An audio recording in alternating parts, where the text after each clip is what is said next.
पुरानी 25 साल पुरानी बातें मत दिलाओ।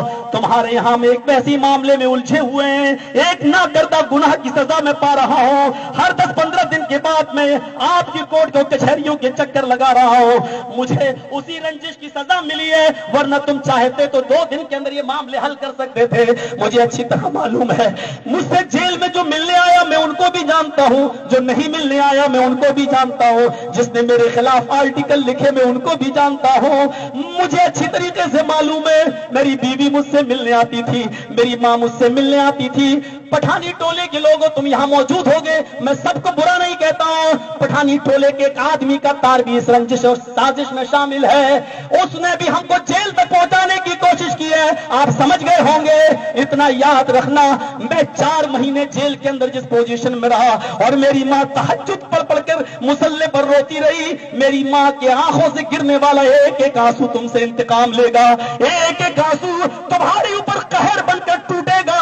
मेरी माँ की जो है तहज्जुद में पढ़ी जाने वाली दुआएं इंशाअल्लाह रंग जरूर लाएंगी। इतना याद रखना, मुझे मेरे बीवी और बच्चों से दूर करने वालों तुम कभी खुश नहीं रहोगे। मैं तुम्हें बद्दुआ नहीं दे रहा हूं, मैं सिर्फ इतना कहना चाहता हूं, जो दुनिया में दूसरों के लिए कुआं खोदता है उसके लिए भी हजारों कुएं खुदे हुए होते हैं। आज तुमने एक झूठे केस के अंदर मुझे फंसाया, जबकि तुम्हें अच्छी तरीके से मालूम है कि जिस इलाके की वो लड़की है दूसरा मौलवी उसको लेके जा रहा है। यही टाटा सोमो पर वो बुक होती है और यहाँ के 4 व्हीलर पर बैठ कर दूसरे मौलवी के साथ इटावा जाती है। 4 दिन वो इटावा में दूसरे मौलवी के साथ रहती है, 4 दिन तक वहां रहती है और एक बार नहीं 4 बार वो लड़की इटावा के अंदर जाती है और उसी मौलवी के घर रुकती है। मेरे भाइयों, इतना याद रखना, इतनी सफाई मुझे जरूर कहना थी। मैं आपको अपना कल्चर बता देना चाहता हूँ और ये तहजीब बता देना चाहता हूँ कि मामला दूसरों के साथ हो, लेकिन किस तरीके से मुझे उलझाया गया है इंशाअल्लाह उसकी अदालत में देर जरूर है लेकिन अंधेर नहीं।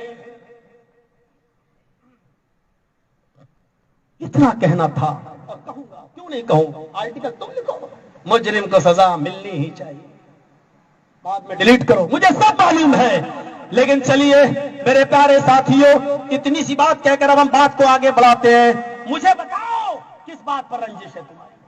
अल्लाह के नबी सल्लल्लाहु अलैहि वसल्लम तो काफिरों से भी सुलह कर रहे हैं, हम काफिर तो नहीं हैं, हम मुशरिक तो नहीं हैं। और हजारों बुराइयां मेरे अंदर पाई जाएं, लेकिन ये हमारी जमात के लोग जानते हैं, ये उलमा जानते हैं कि हजारों बुराइयां हो सकती हैं, लेकिन मौलवी जर्जीस ने कभी तौहीद के साथ कहीं पर भी कंप्रोमाइज नहीं किया है, किसी स्टेज पर कंप्रोमाइज नहीं किया है। तौहीद के साथ मैंने कभी कोई समझौता नहीं किया है, स्टेज कोई भी रहा हो, लेकिन कभी भी मैंने अपने